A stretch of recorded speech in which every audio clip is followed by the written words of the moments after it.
Dr. Monica Vermani. Am I saying that correctly? Perfect. Okay. Yeah. Welcome to Rise Above. Thank you. I appreciate you coming down here from Toronto. You're on tour down here. You were just on Ross's podcast, who we love. We had Ross on ours. So welcome. Thank you.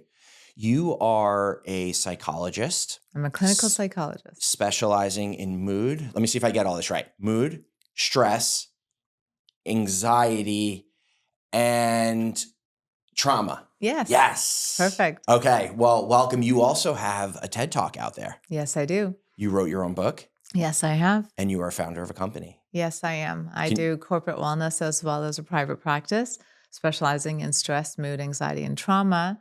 The TED Talk is called Think About It. Everything ever created started with a thought. Good or bad, your thoughts shape your life. And it's about us replacing one thought with the other in order to stay on track and be our highest and best version of us. So I'm going to dive right into it because you Let's said do it. something great, that thought. Yeah. And prior to recording off camera, you and I were just talking about ritual. And, Yes. you know, for me, I'm in sobriety. I'm 7.5 years sober. One of the things that I had to get good at was praying every day. Mhm. You know, the program I go to is not a religious one, but it's a spiritual one. Yeah. And when I am reminded every day of that gratitude, because prayer brings me gratitude, Yes. and that is something that's a ritual for me. Yeah. What are some of the rituals that make a huge difference in terms of just relieving stress or living a healthier? So let's talk about symptoms. All human symptoms have a purpose. All human behaviors have a purpose. And so when we understand maladaptive behaviors and the purpose of our symptoms, we can treat them. So it doesn't matter what problem you have in life, it's going to manifest and show up in your life in 3 distinct ways. Physical symptoms, headaches, muscle aches, abdominal distress, constipation, diarrhea, heart palpitations, panic attacks, fatigue. Negative thoughts about you, your world, your capabilities, what mom and dad role modeled to you, ways of coping, ways you think about yourself. I'm not good enough. I'm not smart enough. And maladaptive behaviors, food, sleep, exercise and breathing, staying in bad relationships, putting up with abuse, being hard on yourself, settling in life, whatever you want to call it. So the 3 of those keep your problems standing in life. Our goal is trying to be a better version of us to minimize symptoms. Your symptoms get louder and louder and louder if you ignore them. And as babies really, really, really do well with structure and routine, so do we as adults. And so rituals are about a pause. We're raising our children to be well-adjusted to a sick society, meaning competition, running around, being busy in our heads. We lose connection to breathing and just being grounded and living in the moment to then living in our head and constantly ruminating, catastrophizing, trying to plan things, control things. You have to sometimes pause, reflect in order to respond versus react. And so what I really mean is rituals are about a pause to make you centered, grounded, and just get to a place of remembering what matters, not human doing, human being. And human beings are really about pausing, reflecting, enjoying moments, smelling the roses, sweetness of a cherry, tasting it, really being present. And so rituals are about you adding in throughout your day pauses so you don't lose yourself in the chaos of life. In Buddhism, they say, be silent within amongst the chaos. Our world is chaotic. It's noisy. It's busy. It's constantly full of responsibilities. How do we stay silent within amongst the chaos is about rituals. When you bring a ritual in, it's your pause, it's your reflection. It's about you remembering you in the equation of your life instead of making it about everything else outside of you. And so pausing is about rituals. And the ritual could be saying, thank you, thank you, thank you in the morning when you wake up and being grateful for another beautiful day that you're blessed with. It can be thanking your food for the nourishment it's providing your body with to be healthy, happy, and sustain energy throughout the day. A ritual could be breathing practices, yoga practices to nurture your body that carries you throughout the day. It could be the food you eat and also, paying attention to how you make it. Many times my mom used to say, when you cook, your energy goes into that food. So if you're in a bad mood, don't cook, order it in. But if you're in a good space and you're cooking with love and, compassion, and you're about connectedness, that food always turns out well. And so you're not only feeding yourself the vibration of the cooking you're doing, but you're feeding others in your family too. And so make sure you're in a good state when you're doing those practices. We rush through a lot. Rituals are also about pausing, get rid of the noise, the chatter, and the distractions that tell you have to constantly think. Where are we thinking? We're thinking either to past things or we're going to the future and imagining things. Future is imagination. And so you can imagine as best of a life as you want. Many of us are so afraid of making mistakes that we're constantly forecasting worst case scenarios and worrying about things. But the truth is, future is imagination. You can imagine it as a best case scenario or a worst case scenario. Where are you investing time? If you are more balanced in life, managing things, you will find yourself less stressed. Stress is when your activity level surpasses your energy level. Activity is mental and physical. And so, again, I'll say that again. Stress is when your activity level, mental or physical, surpasses your energy levels. You have two options. You can either reduce activity, but you got to work, you got to go to school, you got to pay bills, or you bring up energy levels. Four sources of energy are basics that we often take for granted. Food we eat, and oftentimes we don't realize beyond food the substances we put into our body. Sometimes you want to stay in a place of equilibrium, and then we bring in coffee, stimulant, and then we bring in a glass of alcohol, depressant. Then we maybe have a cigarette, a depressant. Then we're having sugar, a stimulant. Then we're bringing in weed, depressant. Then we're trying to bring in, another quick fix of sugar or caffeine. And then we bring in carbs. Like, what are we doing? We're bringing ourselves up and down. We're not maintaining a steady level of health with supplements or food. And sometimes we're going on medication to be in the balance, but then we do this and that with food. The best is Red Bull and vodka. What do you want your body to do? Bull's a stimulant, alcohol is a depressant. You're telling your body go up and down. So look at the food you bring in, the supplements you bring in. Then you got to look at sleep. Am I sleeping enough? And many of us sacrifice sleep because we're so busy in today's world that we want to, have a few more minutes of alone time at the end of the night. And we're scrolling or watching TV and we're sacrificing the one thing that sustains energy, sleep. And, a healthy person is 8 hours work, 8 hours play, 8 hours sleep. And many of us sacrifice that sleep. So 1/3 of your day should be sleep. Then we got exercise and breathing. What is the purpose of that? When you're babies, you're breathing from your belly.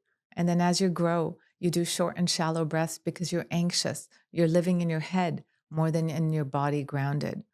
And so exercise and breathing reminds you to ground yourself.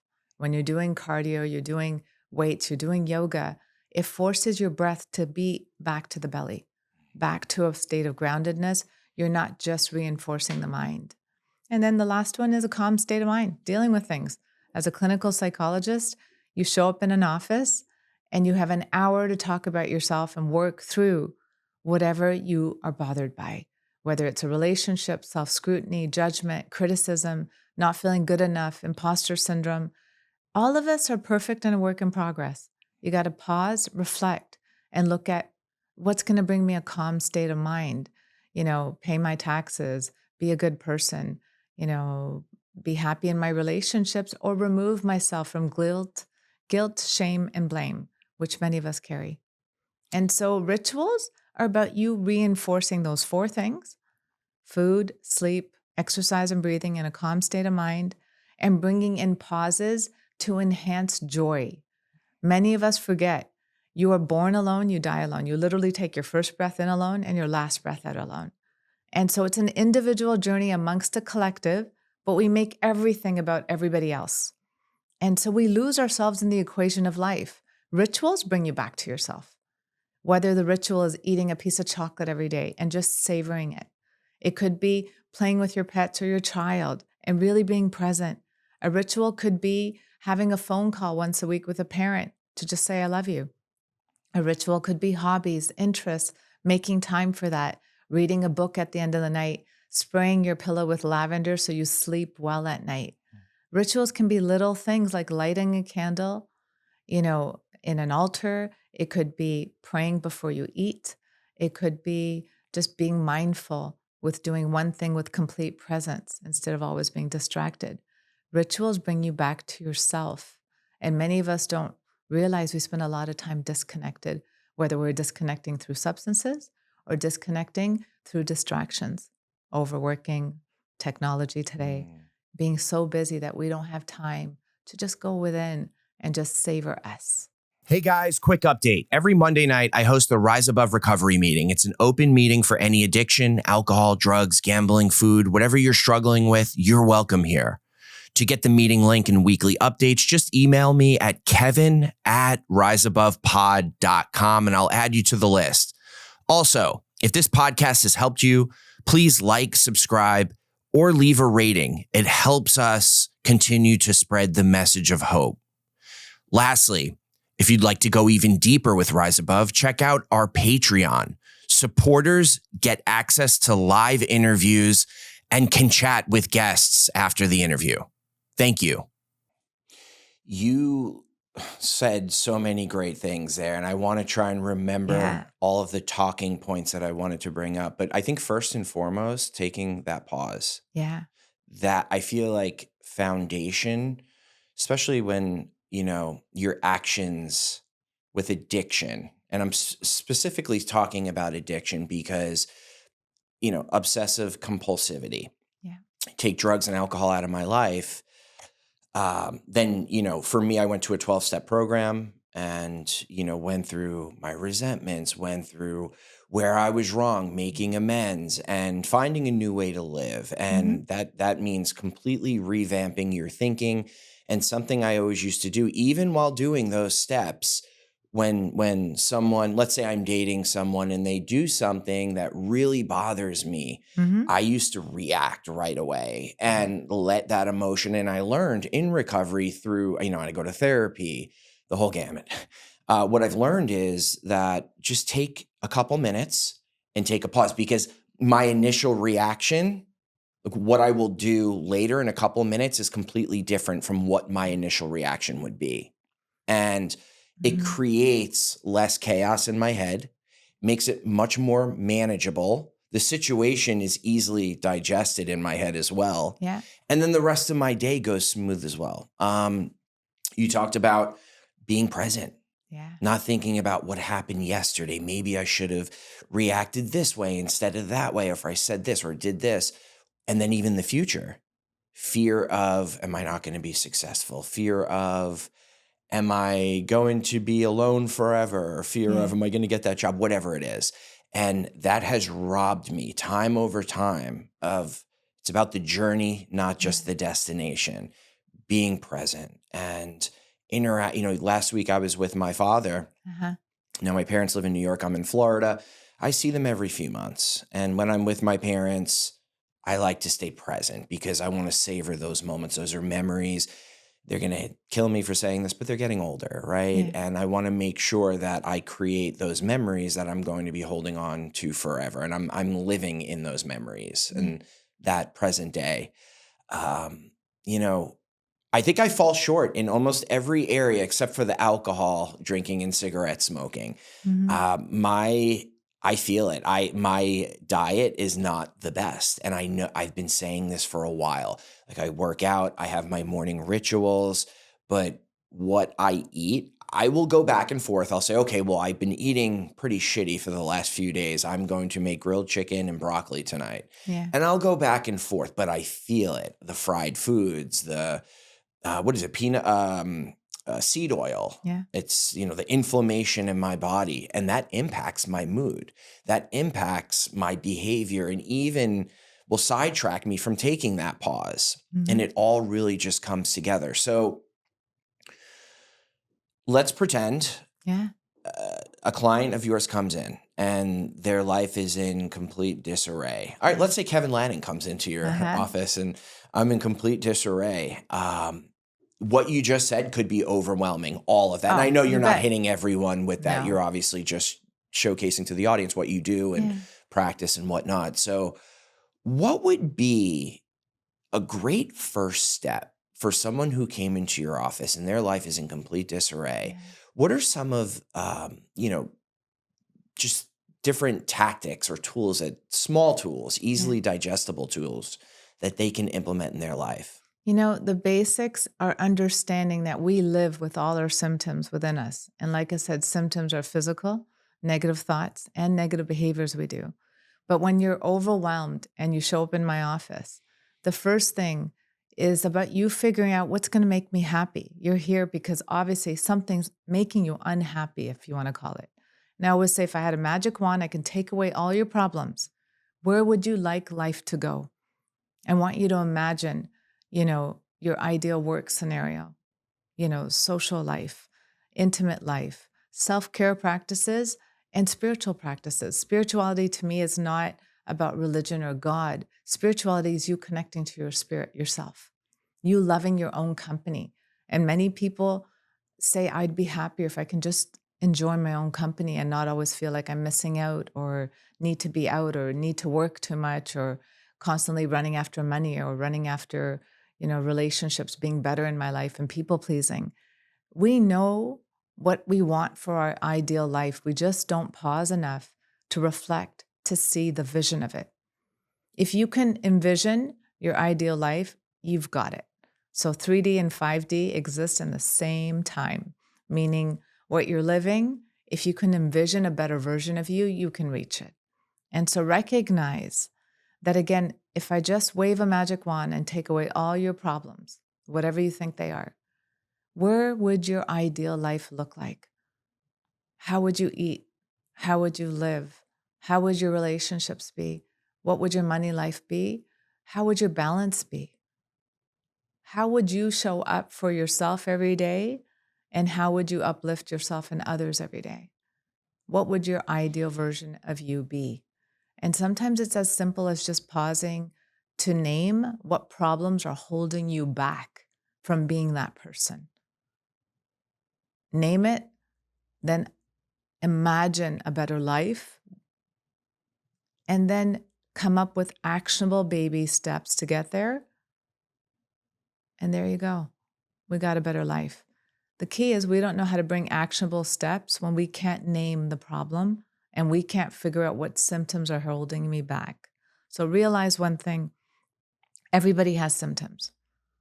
And so we're all living with symptoms. The key is a symptom is a significant problem for you to address with a professional or to get proper help when that symptom is holding you back from life tasks of work, social, intimacy, self-care, and spirituality.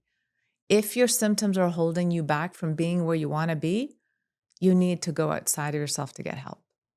You need to start recognizing, oh, I got a problem here, and I'm going to do the best I can with what I know. I might need to bring in somebody who knows more to give me resources, tools, etc. We're in a very Western culture of always trying to do it ourselves. And you know what? We're all tied with a common thread. Like I said, it's an individual journey. You're born alone, you die alone, but you're born into a society, into a family, into a world out there at your disposal. Use it.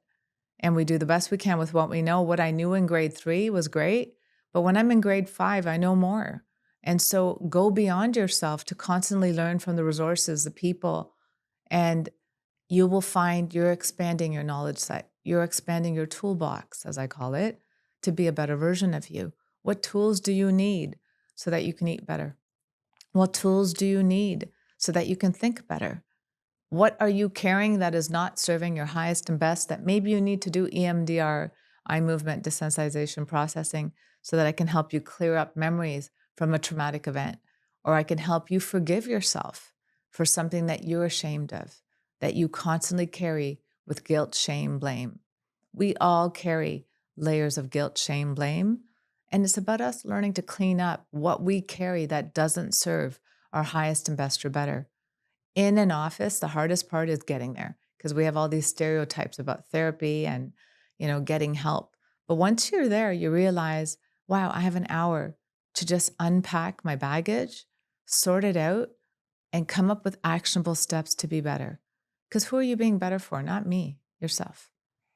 And as you show up better in the world, your world is better. When you're in pain with symptoms, you spill over onto others and you spill over onto the people that you are constantly trying to please. your family, your friends, your coworkers, your office. And so when you're in pain, you spill over onto others with maladaptive, unhealthy habits. But when you're in a place of health, there's also a ripple effect. And that's the ripple effect we want. We want to show up as our best version of us because it makes us feel good. And then the ripple effect is we're role modeling better to our kids. We're role modeling to friends and family. And we're showing up as such a better version of ourselves that we uplift each and every person that shows up in our lives. Can we fake the Uh-huh. best version of ourselves and trick ourselves into that happiness? Because, and I'll give you an Yeah, good example. point. So many people in recovery, every time I'm going through something, I have a sponsor. He always says, wow, who have you helped today? He's probably listening like, that's not my voice. No, who have you helped today? You know, did you call a newcomer? Did you ask them about their day? Yeah. And something I started doing, and I'm not sharing this to toot my own horn, but when I started the podcast, I also recently started meetings.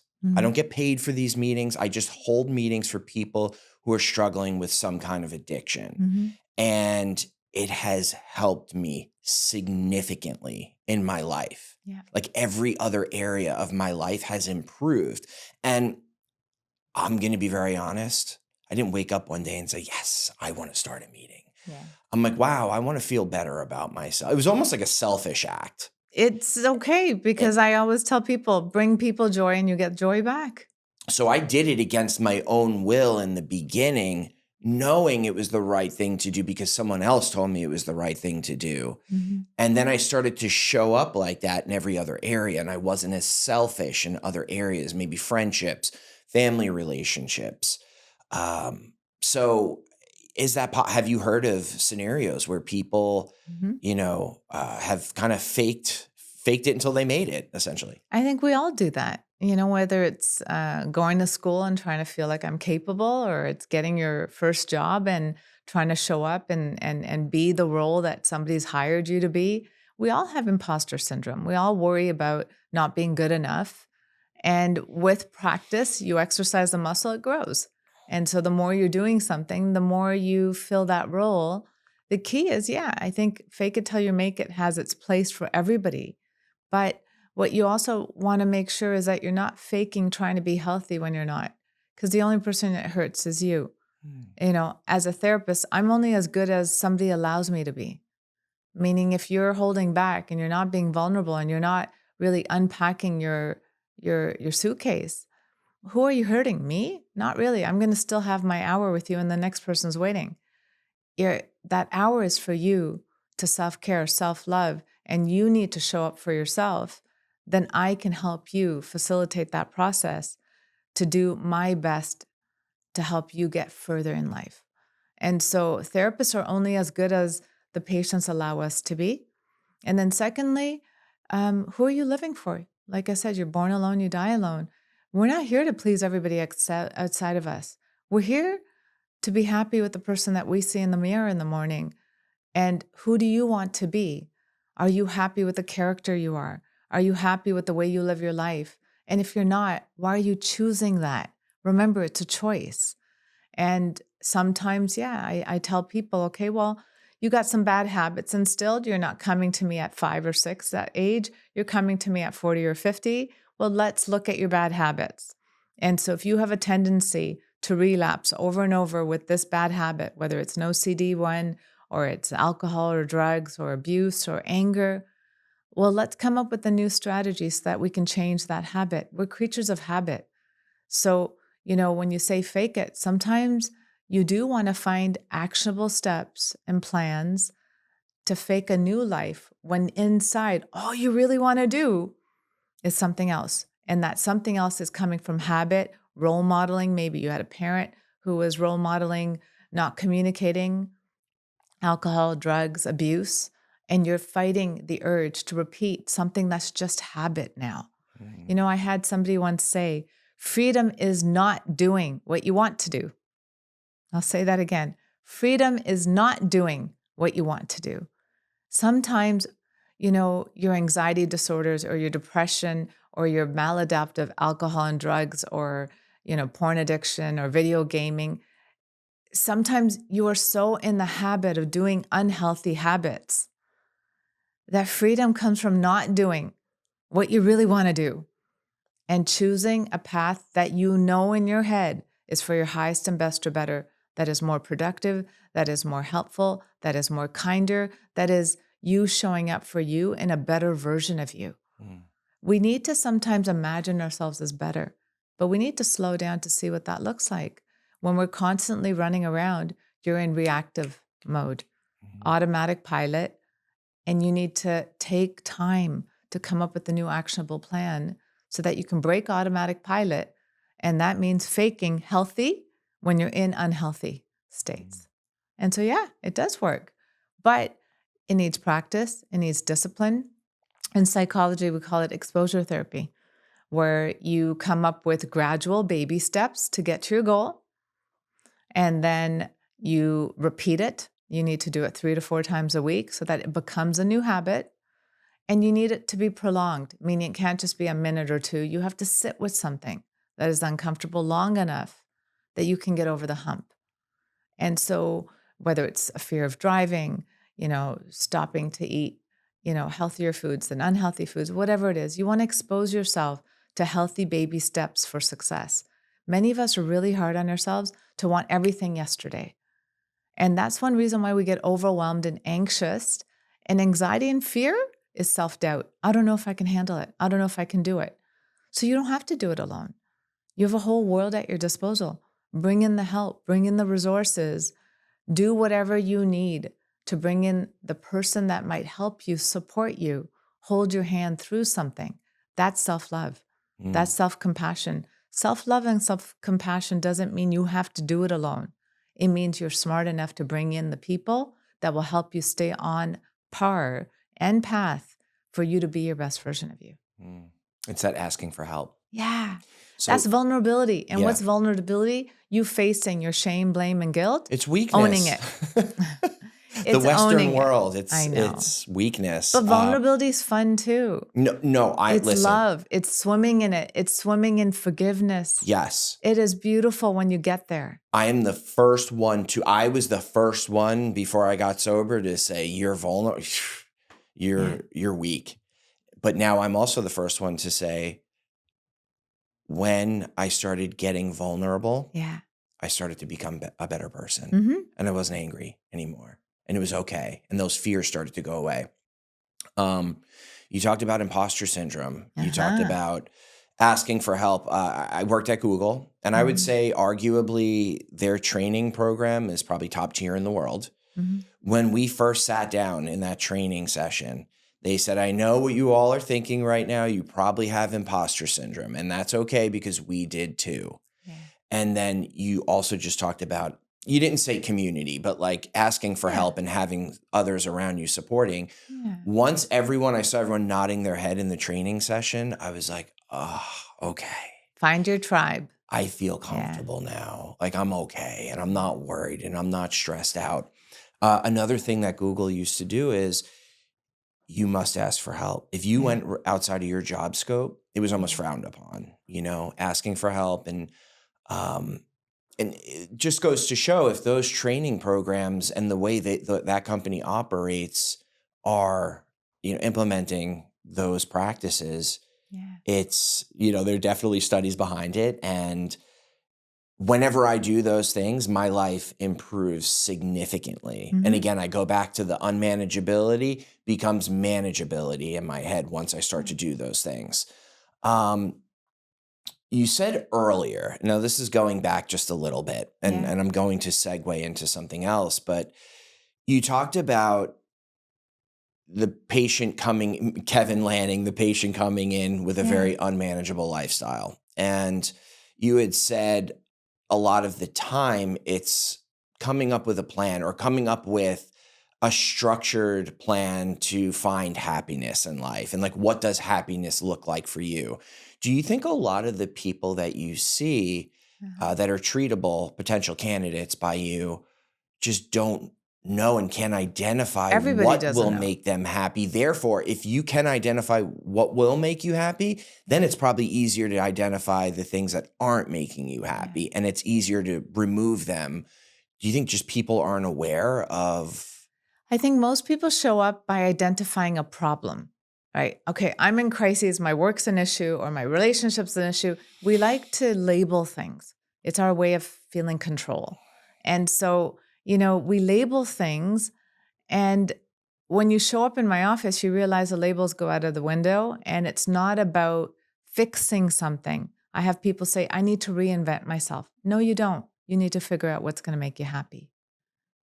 We are fine. We're perfect and work in progress. But obviously, you're here because something is making you unhappy. Something is making you not feel fulfilled, good enough, smart enough. You're carrying some sort of weight that dulls your shine. So let's lift the blanket off you and figure out what's dulling you, what's bringing in the self-doubt, what's bringing in the anger, what's bringing in the shame, blame, or guilt, what's making you feel trapped. Many of us put these judgments on our lifestyles. Life by nature is just a series of experiences. We as human beings judge our experiences as positive or negative. Anything we judge as negative, it inconveniences us. And the truth is, the same experience, depending on your state of mind and body and rest, can be a pro and a con too. So for example, if I have, if a kid's like, mommy, take me upstairs, I need to change. Or if I'm chilled and I'm relaxed, we've done our homework, meal's all ready to go, let's go find Boogeyman and I'll help you change, right? But if I'm racing against the clock, we haven't done homework, I'm busy, I'm trying to cook, can't you just go upstairs and change? So I've labeled one as negative because it inconveniences me. You're just adding more to my plate. And the other place, I'm in a calm state of mind and body, and I'm like, okay, let's just go solve this. Let's get rid of Boogeyman upstairs and you can change. We have to start recognizing, am I living my life with the right factors that I'm gliding through whatever shows up? To date, one reason why we all have, fear and anxiety is self-doubt. But to date, life only gives you what you can handle. If you believe in God, God only gives you what you can handle. But what does that really mean? To date, you've handled whatever's shown up. You're in my office to find a way to show up for yourself better. You're still getting through everything that is being thrown at you. Just you might be overwhelmed, you might be anxious, you're not sleeping well, you're not eating properly, you're angry and irritable, you're blaming other people, you want to control things. So what you're really working on is, how do I maybe accept people as they are, accept situations as they are? The two reasons we suffer in life: we don't accept people as they are, including ourselves, and we don't accept situations as they are. We're trying to control, we're trying to change things. You are you, I am me. And if I can realize that, again, we're mirrors for one another. If I like something in you, it's because I probably have that trait, or I'm working towards becoming that trait. And if I don't like something in you, I might also have that trait. Yeah. Sometimes we headbutt because we have the that's same me. symptom. Yeah. And other times I just don't know how to handle that symptom.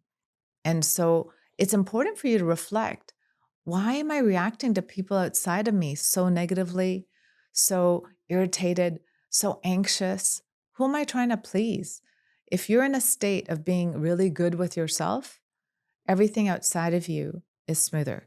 Your inner world creates your outer world. If you call me green and I know I'm not green, it bounces off me like Teflon. You call me stupid and inside I'm wondering if I'm smart enough, now I react. So we're defensive and reactive to things on the inside that we haven't healed or worked through. Anger, you mentioned. Anger, I love. In my book, there's a chapter on anger. Anger is never about the person who elicited it.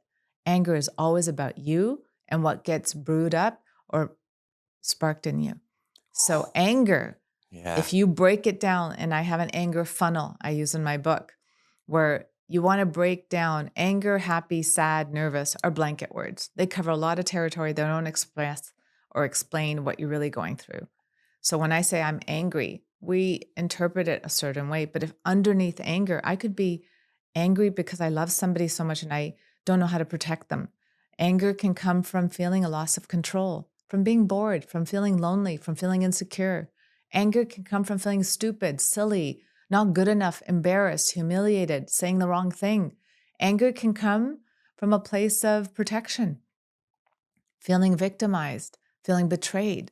We need to label what are the things about me that are eliciting the anger? What's underneath the anger? Is it boredom? Is it loneliness? Is it fear? Is it not feeling good enough, not pretty enough, not smart enough? And work through the layers of self-esteem, self-scrutiny, self-judgment that make us angry at ourselves and others, right? And so people are not hurting you. People are doing you a favor. They're showing you a mirror of the fine-tuning you need to do to be a better version of you. And learning to set boundaries sometimes means walking away. One reason why we get angry with people, we want to make them who we want to make them so they stay in our life. But sometimes when a person has low vibration and they're taking their life so seriously and they're angry or they're not working on themselves, you can love them from afar. But if you're trying to change them so that you can have a good relationship with them, you can't change them. If somebody chooses to stay in their low vibration, then it's about you saying, okay, well, how do I protect my energy? And that might be taking a step away. We get angry when we can't control people. We get angry and irritable when people are not doing things our way. It's not about doing it your way. It's about what's going to bring me joy, what's going to bring me happiness, what's going to bring me peace, and realizing what am I really angry about? This person's just being them, and they're doing the best they can with what they know. I remember once getting irritated by a receptionist in my office, and my business partner at that time said, Monica, if she was you, she'd be a doctor, not a receptionist. And I was like, whoa. And that actually was insight. I was holding her to a higher standard because I could do that job really fast. And I was like, why can't you do it faster? And it was my judgment. And then when I slowed down, I realized she brings A, B, and C really good to the table. I don't need her to be me. I need to appreciate her like we do sometimes with our friends. Each and every friend brings a different ingredient to our list. Each and every child has different skills. As a good parent, you tailor your parenting to your child. As a good colleague at work, you tailor yourself to each colleague you work with. Same with our friends. Learn to slow down and you stop having these expectations on others and yourself. We don't need to be perfect. You need to correct and continue. I want to hone in on the trauma aspect. Yeah. You're like, yeah, let's go. Bring it on. So you had said, when someone does something that maybe kicks up something within you, it hits a nerve. Like, for example, if you Triggers. said, I'm green, it's not going to bother me because it is what it is. You say, I'm, not smart, that's going to bother me. Like, let's say that's kicking up some kind of trauma where I failed the test really bad in elementary school or whatever. Yeah. What do you do for people who have trauma, but they're unable to identify where the trauma is coming from? So the beautiful thing with trauma is it doesn't go away. It just bubbles up in different faces and different relationships. And sometimes it is about us recognizing the pattern that keeps coming back. I keep getting reacted by this. I keep getting triggered by this. So I'll give you just, I'm such a witness to so many people's lives. And I worked in corrections. I've worked in mental health hospitals. I've worked with military 9/11. I get to see people's life up close and personal. And I always show them the patterns that are repeating that they don't even recognize. So for example, sometimes traumas are big, disastrous, life-changing, and other times traumas are little things where we get triggered with a feeling of helplessness and hopelessness. So for example, if my father was a liar and I struggled as a person in his household with dealing with somebody who lies, well, at some age, I move out. I haven't learned how to deal with a liar. I just moved out. Now I've moved out and my roommate's a liar. Well, I'm going to dump that person and I'm just going to get a bachelor pad. So I haven't learned how to deal with liars yet. I've now just isolated myself. Now I go to work and my boss is a liar. I dump that job and I become self-employed. So I'm not dealing with liars still. But after that, I date a guy and my boyfriend's a liar. I dump him too. Now I'm pregnant and my child's a liar. So what ends up happening is I find the symptoms get louder and louder until you find a proper solution. If you don't find a proper solution, the same triggers will show up with different faces, different scenarios, different events. But you will have to, at some point, face the mirror. I don't deal with liars well. I need to work through this because it's been happening since I was a kid. So when we look at trauma, same thing. Traumas are where you or somebody close to you was in a near-death, life-threatening situation, where now day-to-day triggers take you back there through nightmares or flashbacks. And so there's physiological responses as well as mental triggers. And we don't sometimes recognize. I remember a man who every time he saw red would find himself in a bad mood. And when we did EMDR, we took him into his memories. And as we took him into his memories, he remembered at age 17, and he was 68 when I met him. He was age 17. He had a car accident where his friend was drinking and driving. And in that car accident, somebody from the other car flew through and there was blood on the windshield.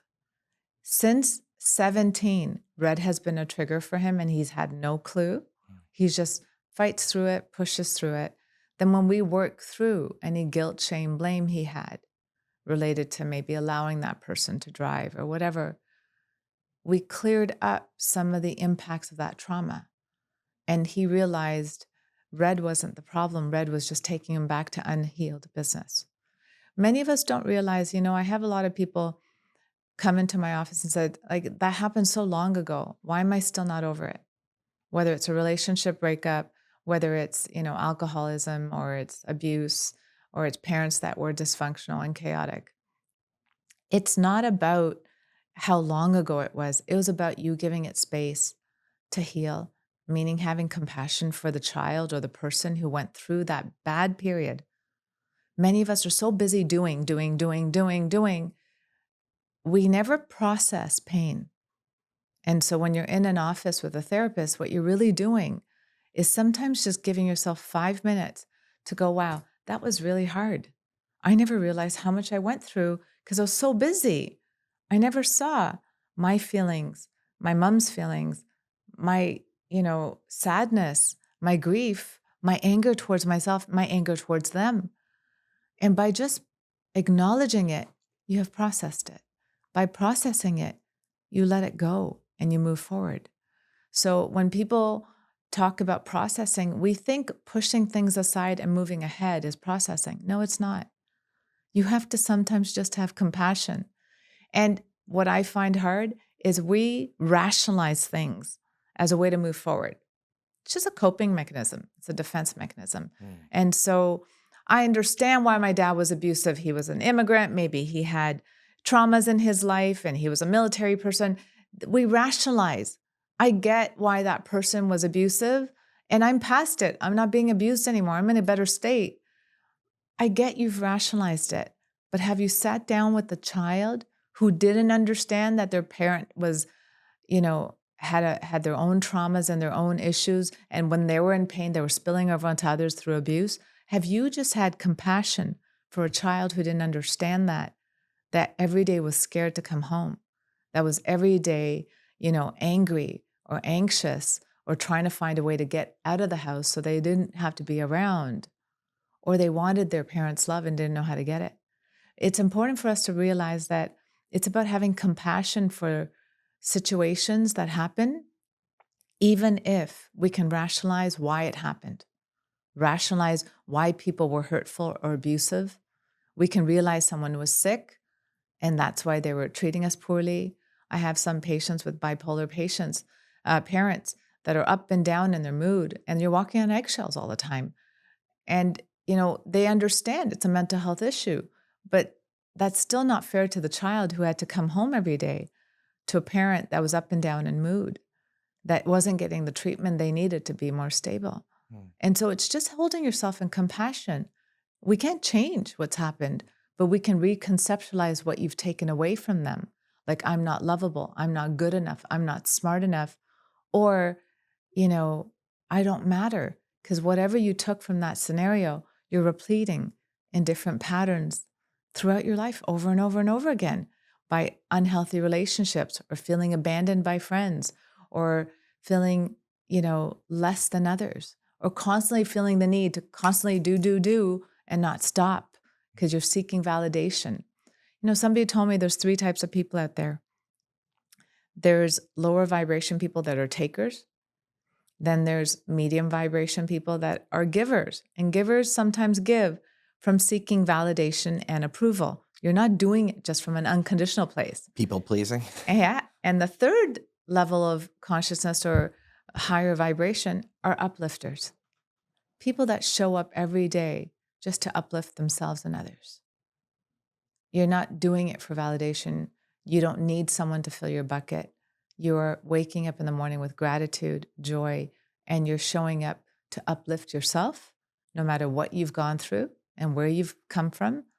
And you're uplifting others through your presence and interaction to show up as your best version of them for yourself and them. Is it okay to float around like the middle one and the high Yeah, it vibration is. one? Because I feel like I'm there. I It struggle is. with some days I struggle is. with people pleasing and the Yeah. validation. It's Um, hard not to. yeah, the example you gave about your father is a liar. Mm-hmm. You get this job. Your boss is a liar. Yeah. You change all the external things rather than changing here. Yeah. So obviously for that person, they're able to identify my father was a liar and kind of understands where the trigger is coming from. What how do you, and it's having compassion for the child that was living Mm-hmm. that and was under the rule of a father Mm-hmm. who lied and didn't tell the truth. What would be a solution there? Yeah, have compassion for yourself at 5, 6, 7 years old, but it's like, what can you do to have compassion for your younger self? So, compassion is also recognizing what was your defense mechanism. So, don't get me wrong, as a young kid, you found a way to cope with that liar and it worked for you as a kid. But when you're an adult, that same coping mechanism might not work for you. And the reason why they're probably in an office trying to explore it, why do I keep going through this, is they need new coping mechanisms. And so everything is about strategy, coping mechanisms, defense mechanisms. We're all built for survival. You are going to do everything in your power to survive. And as a kid, you survive the best way you can with what you know, Mm. but then you can revise it, you can change it. So, as a kid, I used to get reactive. If my dad fought, I fought with him back. But I didn't like myself in the mirror when I would get angry at him. I'd be like, you know what? I've turned into my dad. He yells and I yelled at him back. That's not healthy. And so as I grew, I realized, okay, I don't want to be that girl anymore. I want to be different. And so correct and continue was about having compassion for the girl who learned something that was through modeled behavior. But then it was about, as an adult, choosing a new way to be that made me happier. So I was a quiet and shy girl, in a household with mom, dad, and my brother. And as I grew up, I was like, I don't want to be quiet and shy. I want to be out there. I want to speak. I used to be, inspired by professors that were inspiring others. I was inspired by well speakers out there that were lifting others, inspiring them to be better. And so I would take the modeled behavior from home, which was maybe quiet and shy and a good Indian girl, to being who who do I want to be now? Correct and continue. I don't have to be this identity forever. This worked for this household. This works for who I want to be. At some point, we all want to reinvent ourselves by figuring out what's going to make you happy. It was happy here by circumstances. What's going to make me happy here? By choice. And so I love working with adults. I did work with children for a period of time with anxiety. Children under the age of 10 manifest anxiety within their body. They don't have thoughts. And so under the age of 10, you will hear kids express anxiety through a belly ache, butterflies, feeling scared, right? Being, separation anxiety. But after 10, there's thoughts coming in. I'm not good enough. I'm not smart enough. That person's better than me. I need to work harder. And the thoughts are what shape our life. And so thoughts keep you stuck in old mechanisms of I can't change. I'm too old. I'm not smart enough. I'm not capable. We block ourselves with the thoughts that limit us. Thoughts are powerful things, good or bad, they shape your life. Reframing, reconceptualizing, like you said earlier today, you were like, I used to see therapy as weakness or vulnerability as weakness. Mhm. You reconceptualize that, obviously, because today your job is opening up vulnerability each and every day, every time you do a podcast. Mhm. It's about going deeper into vulnerability. It's about owning it, being proud of it, and, honoring it. And so it's important for us to start recognizing, wherever we come from, we develop certain habits. We also develop resilience. I see hardships in life shaping you for resilience, strength.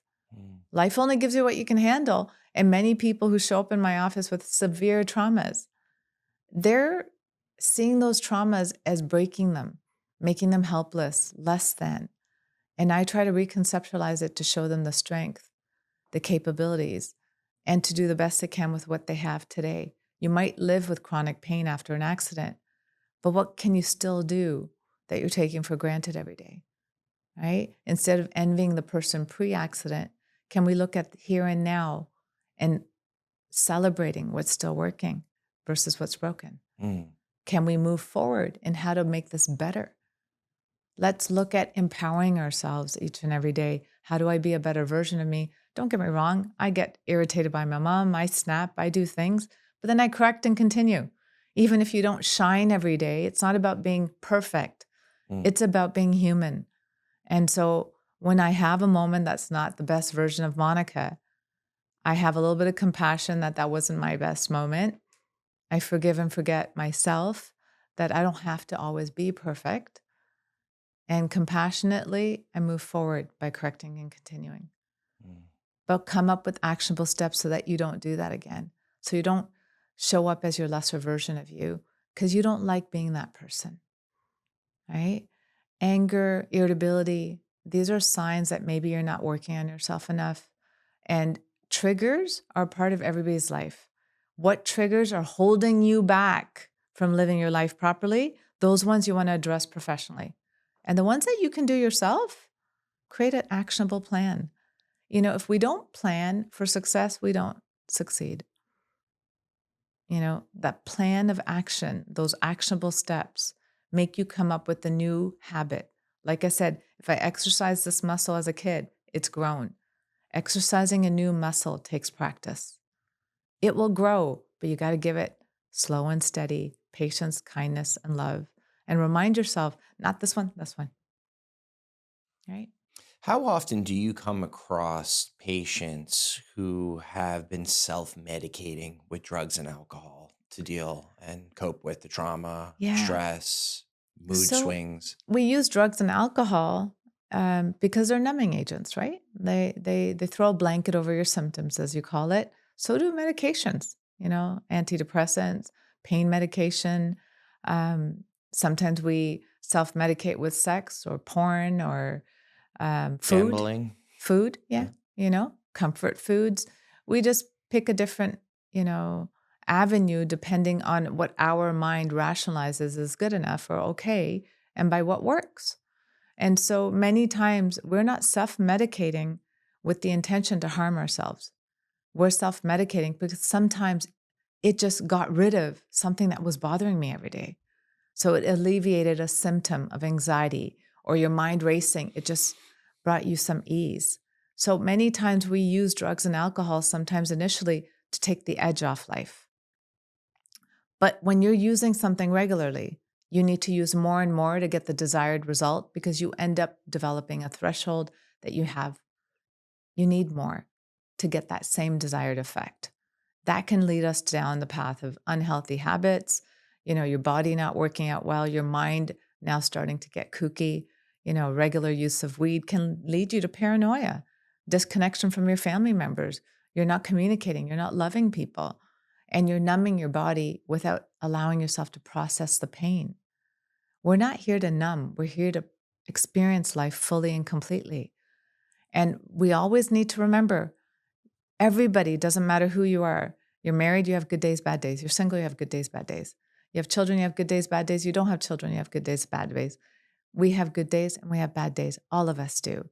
And whenever you're in a good space, this is the moment in time, the moment will pass. And when you're in a low space, this is a moment and this is going to pass as well. Giving yourself permission to ride out unpleasant emotions by bringing in things to take the edge off, but always evaluate the hurt and harm factor with taking the edge off. If you need a drink to socialize with people, shouldn't we be getting to the core of what the problem is of social anxiety or fear of, scrutiny, judgment, criticism, that I'm lowering the volume in order to socialize with somebody? Because now you're self-medicating a problem. I remember once a long time ago, I saw somebody order a double CC and Coke twice. And I looked at them and I said, stressful day at work? And they were like, yeah, stressful day. I said, shouldn't you be treating work and finding a solution for that than self-medicating? And his face went beet red. And I realized, oh, Monica, that was crossing the line. But in my heart, I meant it. I was like, what are you doing? You're like, keep doubling things to lower the volume of stress in your body. Is that changing? Tomorrow morning, you go back to work and you're still stressed out? Shouldn't we be evaluating, well, why am I doing a job that stresses me out this much? Why am I in a relationship that's unhappy? Why am I trying to change somebody to be better with me and ask them to give me what my needs are instead of me filling them myself? We need to sometimes question and challenge.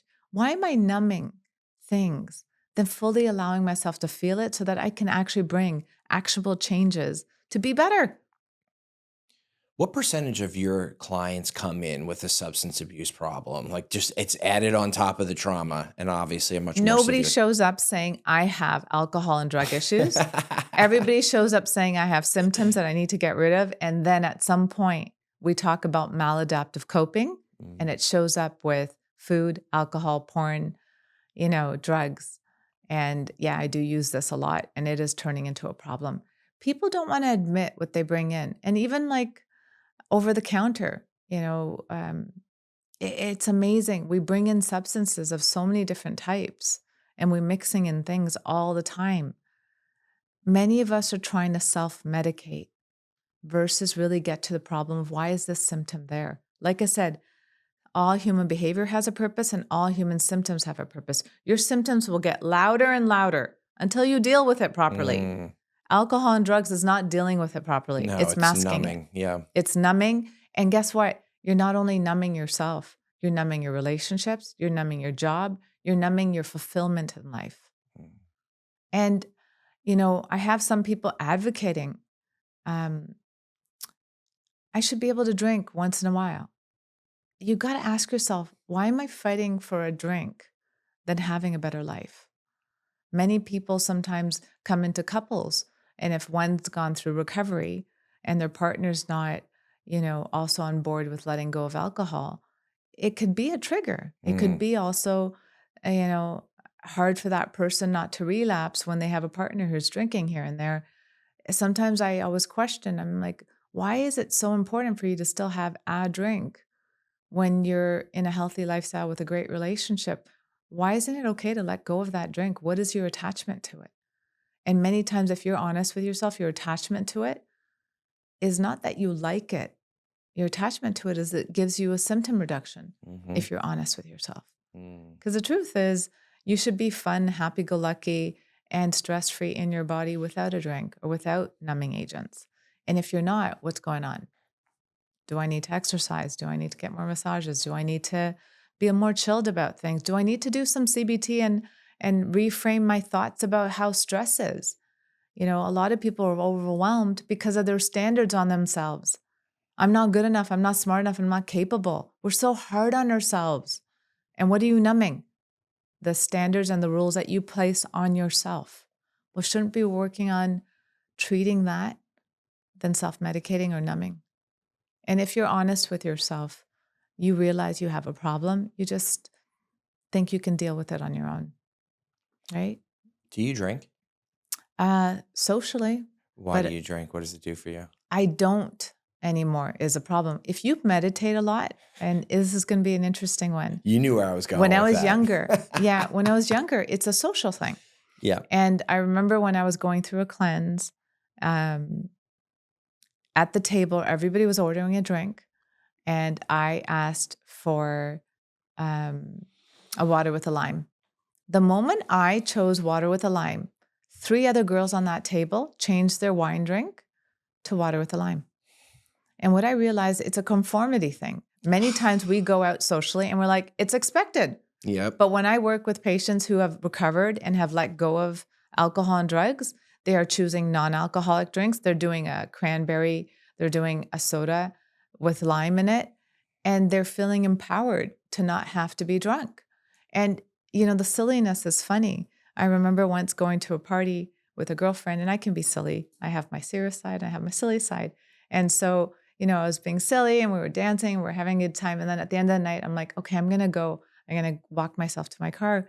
And a girlfriend's husband was like, you can't drink, you can't drive, you've been drinking. And he took my key and she slapped him on the arm and said, Monica's not drinking. Give her keys back. She's just silly.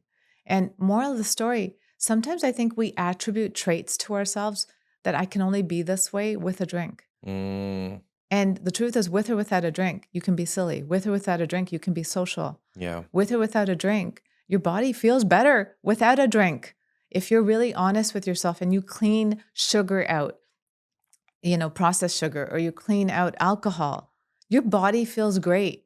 When I meditate every day, I'm loosey-goosey, I'm calm, I'm happy.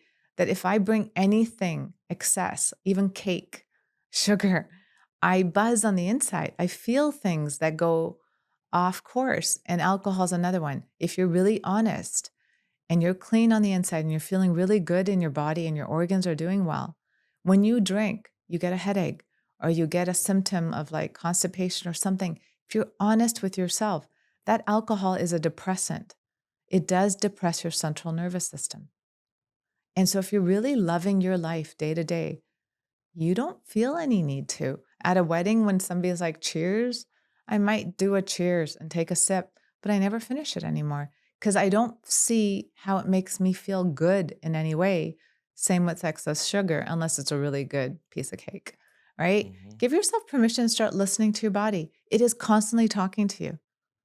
And when you're listening to it, you know when it's stressed. When it's listening to you, when you're listening to it, you realize when you're irritated, when you're going to explode on someone, when you're resentful. We just numb it. We just block it. We just push things aside. And yes, I hear many people in their 20s say, Monica, everybody's doing it. How do I stop? Well, are you going to do what everybody's doing, or are you going to do what's right for you? At some point, we all need to grow up within ourselves to say, what is in my highest and best or better? It's not about following the herd. Being well adjusted to a sick society is unhealthy, right? And even sometimes I watch certain TV shows, there's always alcohol around. What are we being fed? We're being fed a lot of things subliminally, of like drinking or a part of the culture or part of like the end of the day to reduce stress. Our TV shows are doing it. Our commercials are doing it. Our Mm. social media is doing it. But, take charge of the energy in your space. Keep friends that are on the same path as you. Keep social media cleaned up so that they're feeding you the logarithm of healthy habits.